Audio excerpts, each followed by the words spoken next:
வணக்கம்.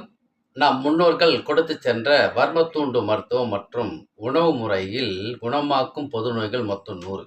இன்று நாமோ 7வதாக பார்க்கும் நோய் என்னன்னா, நினைவாற்றல் குறைவு.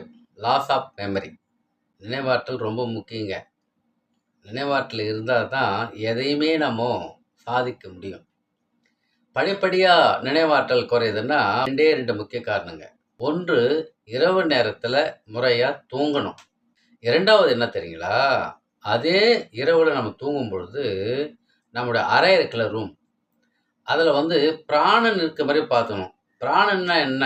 காற்று ஓட்டம் இருக்கணும்.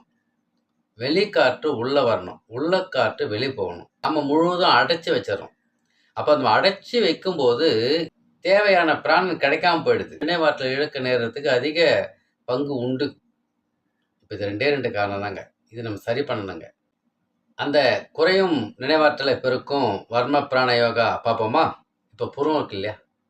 2 புருவத்துக்கு மையத்தில இருக்குல்ல, இது திலத்த வர்மம்.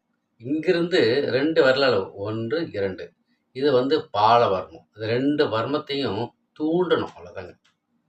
அதோட இன்னொரு வர்மத்த சொல்றேன் பாருங்களா, இந்த திலத்த வர்மத்துக்கு நேர் பின்னாடி, அதாவது தலைய பின்னாடி அப்படியே கை தடவிட்டே போனோம்னா, மேல வந்து ஒரு கரு வளைஞ்சு மேடான ஒரு எலும்பு இருக்கும். படத்துல இருக்கு பாருங்க, காட்டுறேன். இப்போ இந்த சுட்டு விரல இந்த பக்கம் வச்சுக்கிட்டு, இப்ப 2 விரல் இருக்குல்ல, வலது கையினுடைய விரல், நடு விரல இந்த திலத்வாரத்துல வச்சுக்கணும். சுட்டு விரல இந்த பால வரம்புல வச்சுக்கணும். 2 விரல வச்சுட்டனா, அப்படியே வச்சுக்கிட்டு, மெதுவா, அமைதியா ஒரு 2 நிமிடம் அந்த இடத்த கவனிச்சா போதும். 2 நிமிடம் முடிஞ்ச பிறகு, மெதுவா தடவி விடணும். ஒரு 9 முறை. அதே நேரத்துல மேல இருந்து கீழ ஒரு 9 முறை தடவி விடணும். இப்படிதாங்க. ரொம்ப ஈஸி தானே! காலையில செய்யலாம், மாலையில செய்யலாம். நேரம் கிடைக்கும்போது கூட செய்யலாம்.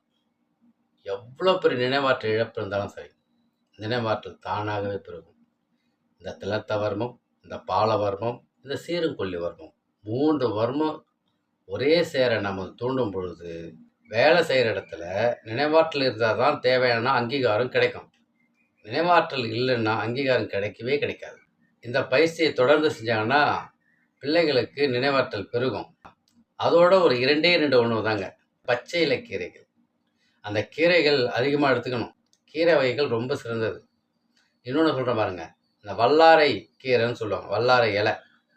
அத வந்து அடிக்கடி எடுத்துக்கணுங்க. இழந்த நினைவாற்றல் நமக்கு மீட்டெடுப்போம். வெற்றியின் கடலை நீந்திடுவோம். நம் நலம் நம் கையில். அன்புடன் உங்கள் கண் ரவிவர்மன்.